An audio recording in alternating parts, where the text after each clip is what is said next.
Hi, I didn't see you standing there. Come on in. I was just in here thinking about a few things. If you don't mind, why don't you click subscribe and meet me over in the study and we'll have a chat. I read this article. Ocasio-Cortez chief of staff illegally moved $885,000 in campaign contributions off the books, FEC complaint alleges. Now, I'm not alone. Everybody in the United States who's had anything to do with Democratic campaigns has read this article. I mean, the guy openly admits to trying to cannibalize the moderates and centrists within the DNC. But what bothered me and what kept nagging me was this guy's face.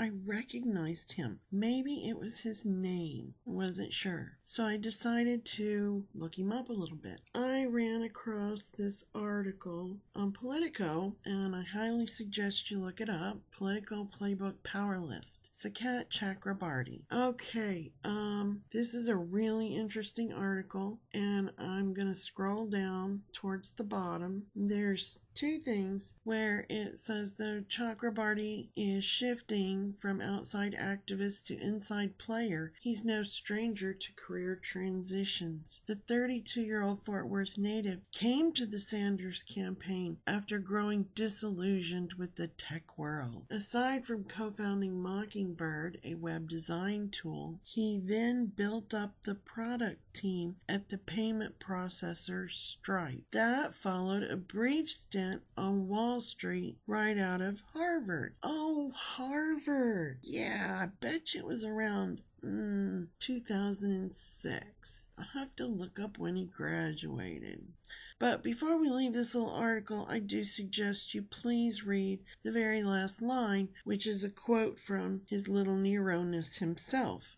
"You have to decide to create the society you want to create," he said, "and that's done through politics." So I went and looked up Stripe. Now I know Stripe was involved in the Sargon Patreon issue, but only a little bit in the periphery. So I went and looked up Stripe because it seemed, and I am no expert on what happened, what I do seem to know is it seemed that Stripe came out really quick and was like, no, PayPal's our global processor, and they said no. But I went to look up their funding, and Y Combinator, Sequoia Capital, General Catalyst, Founders Fund, and Thrive Capital, and Capital G, and General Catalyst. Well, that's a really interesting little group. Sequoia Capital and Y Combinator are hooked up by at least $10.25 million that I know of. And one interesting person involved in that is Ali Rouhani. Ali Rouhani used to be Twitter's ex-COO, CFO, but he's now a managing partner with one of Y Combinator arms. They were founded in Cambridge, Massachusetts, and Paul Collinson, who is one of the founders of Stripe, has been named to Y Combinator Board of Overseers in 2015. Okay, first of all, their Department of Political Correctness really needs, to get slapped around.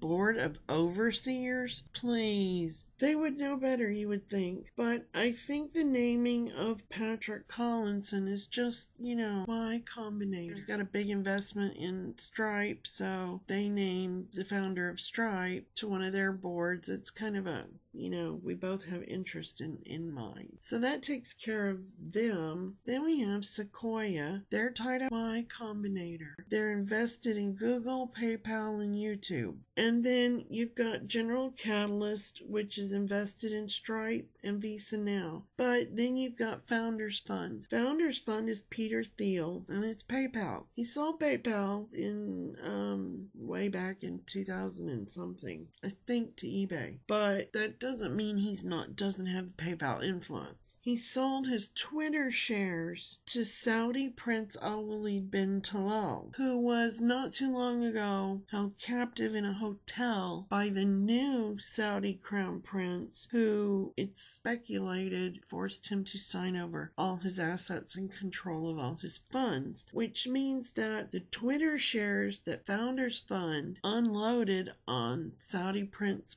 Ali bin Talal Halal are now owned by the government of Saudi Arabia and the new crown prince who was involved in the Khashoggi issue. Founders Fund is also involved and invested in Sequoia, which gives them an interest in PayPal via Sequoia. They're also in Stripe and Facebook, and one of the main investors in Thrive Capital. Thrive Capital is the next in the Series C funding of Stripe. And that's where things get really interesting. Now, before we do Thrive Capital, I'm going to say that capital G is Google. Eric Schmidt, Google. What's his name? The new guy running it. Pandar? I can't remember his name. Anyway, so capital G is Google. Then you've got Thrive Capital. Thrive Capital is Joshua Kushner. This company is real interesting. In 2011, Jack Dorsey of Twitter fame was listed as an official advisor for Thrive, which means Jack Dorsey was getting a paycheck from Thrive or Jared Kushner.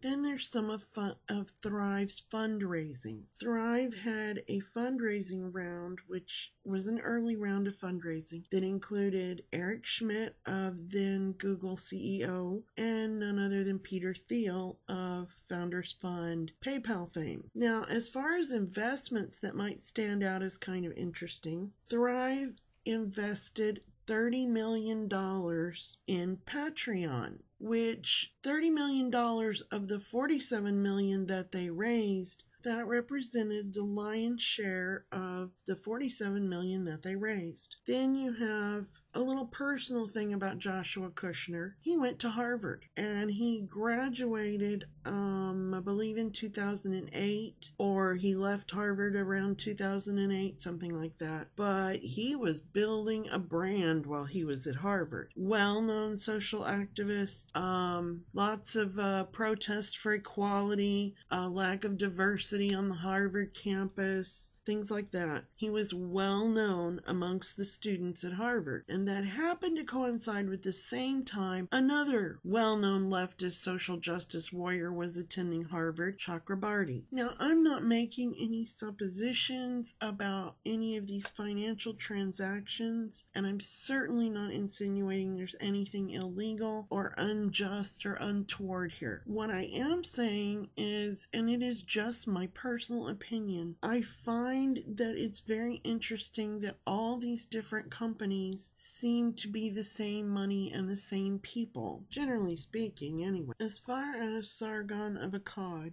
there are a couple things here. Patreon is not a global processor for credit card payments. They have to use somebody else. It's either going to be PayPal or Stripe. At least one of those is my guess. It'd be real interesting to find out. The only term I've heard used in reference to Patreon has been repeatedly Visa, Visa, Visa. But they are not working directly with Visa. They're going through a global processor. And if they're going through PayPal, it makes no sense that PayPal would try to inflict enough influence to tell Patreon to get rid of Sargon, because PayPal never took away Sargon's donation account that I saw. Maybe they did. Maybe I missed that. But if it's Stripe, that would be really interesting. Plus, Stripe is currently in a position where they're about to take over the internet in terms of financial transactions. Not a little bit, a lot.